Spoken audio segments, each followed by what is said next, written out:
You don't want to go back, and you know it. There's a kind of exhaustion that no night of sleep can cure.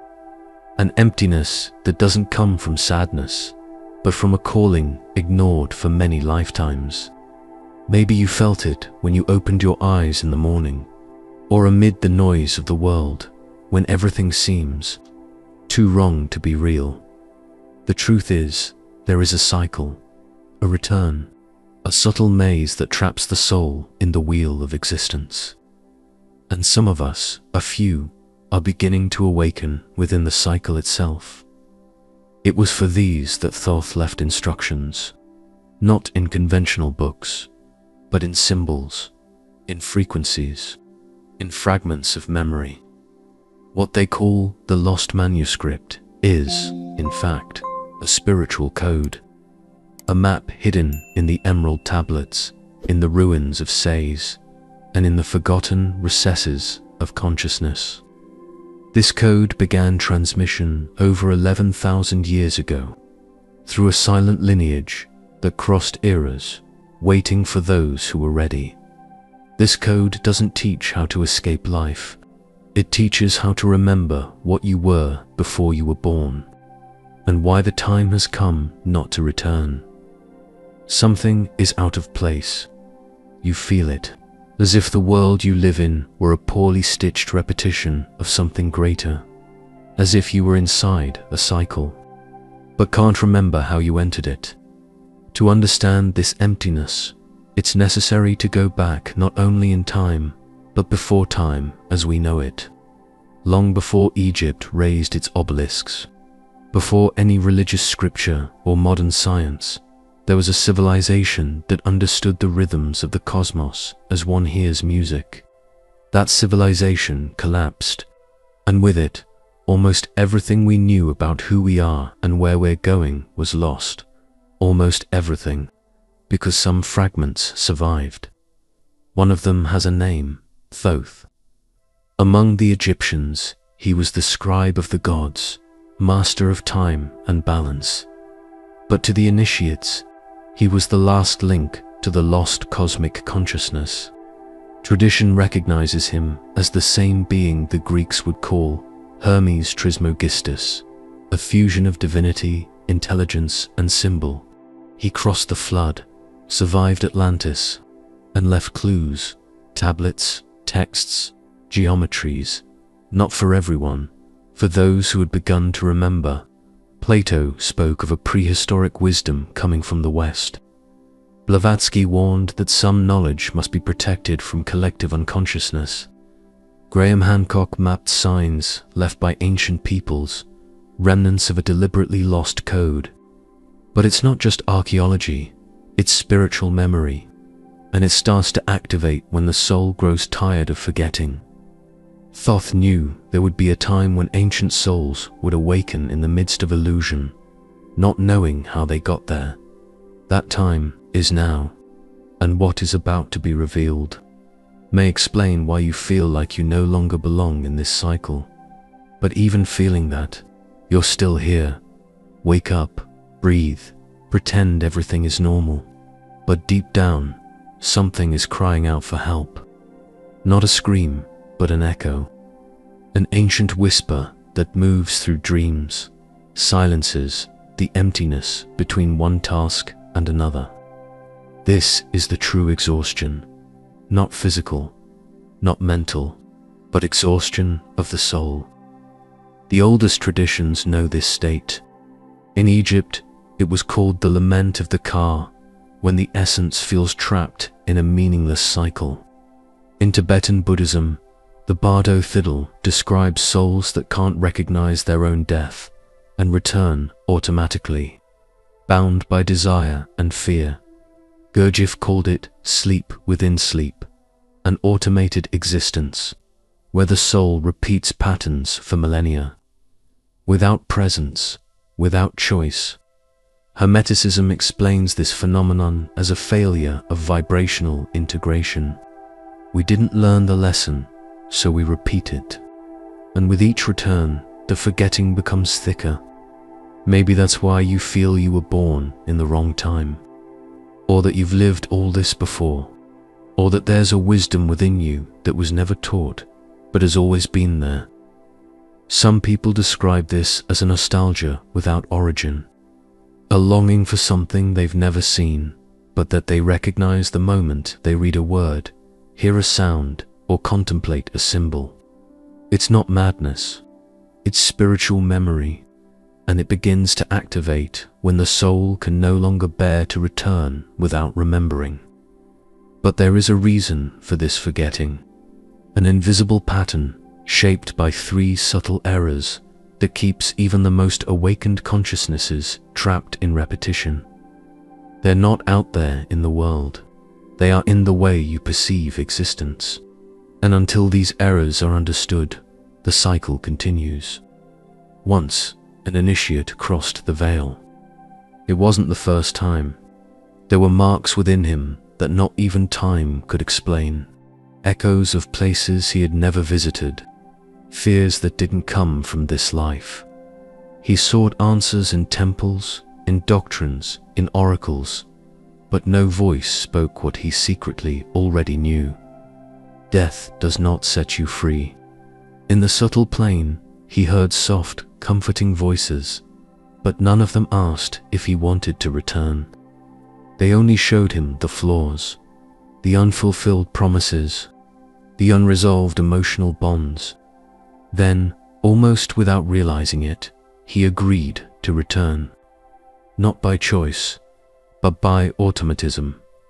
The wheel turned again, until, in one of the following incarnations, something broke. He had a recurring dream, a symbol that kept appearing, a serpent biting its own tail. Within that symbol, a voice emerged. 3 laws, 3 errors, 1 cycle, and then he understood. Reincarnation was not a punishment, it was a mirror.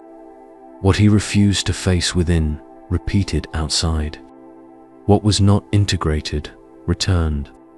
What was feared became destiny.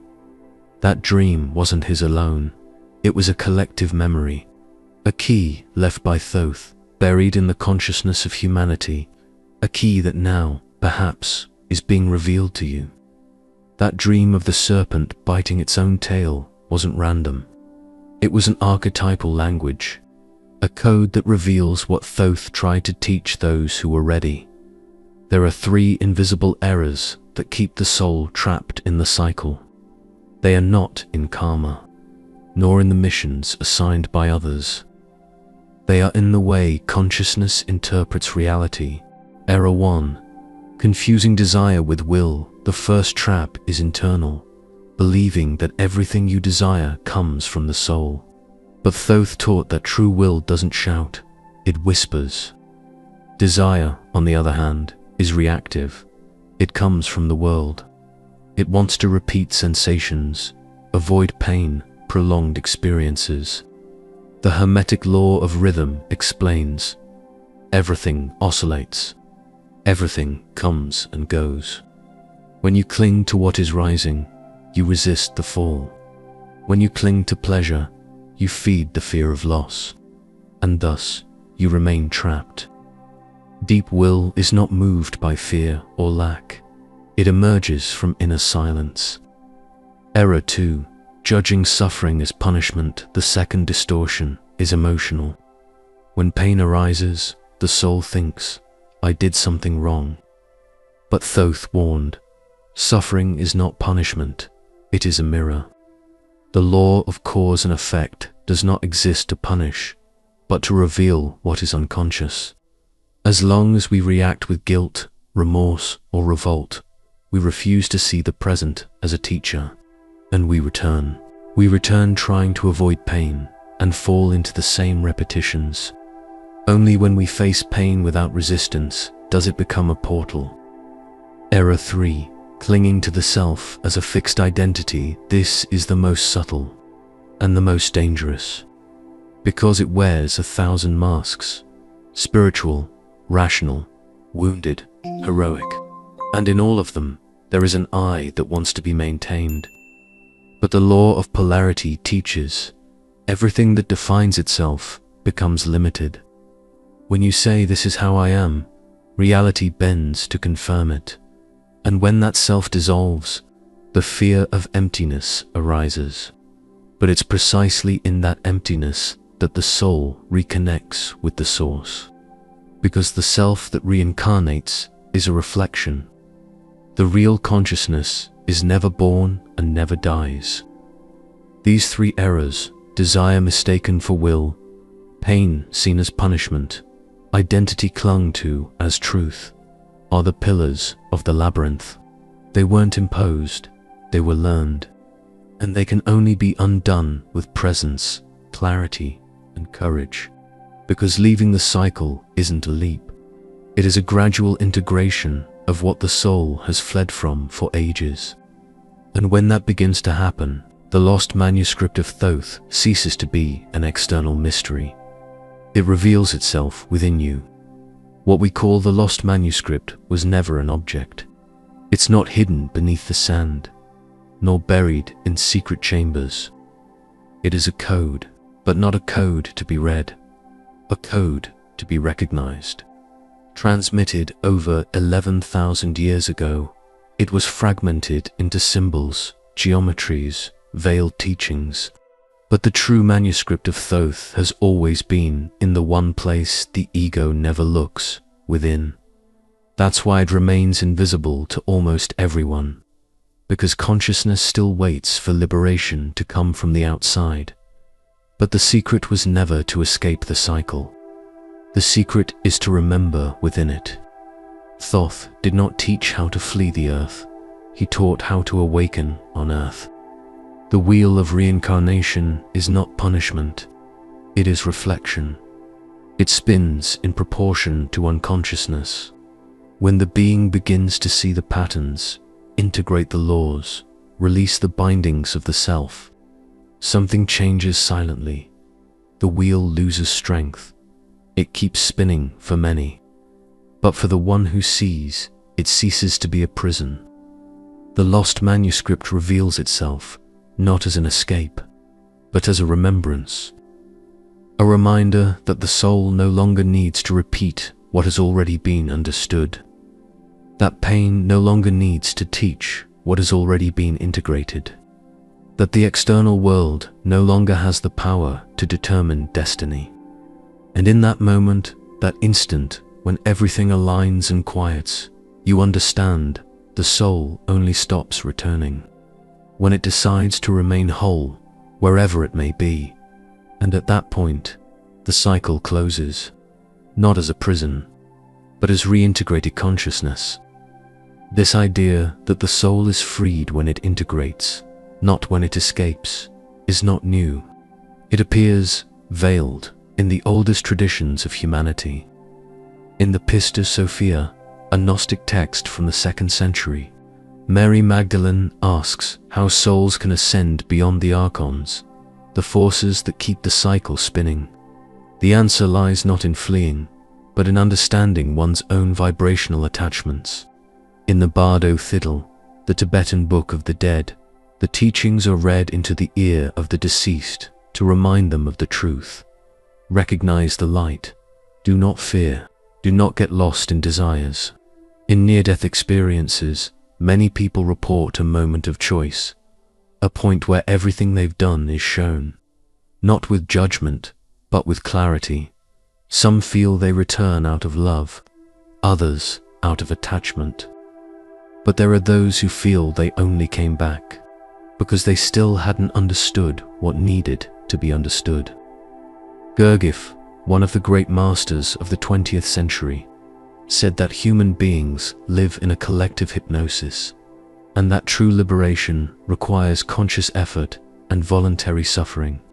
Man dies as he lives, asleep.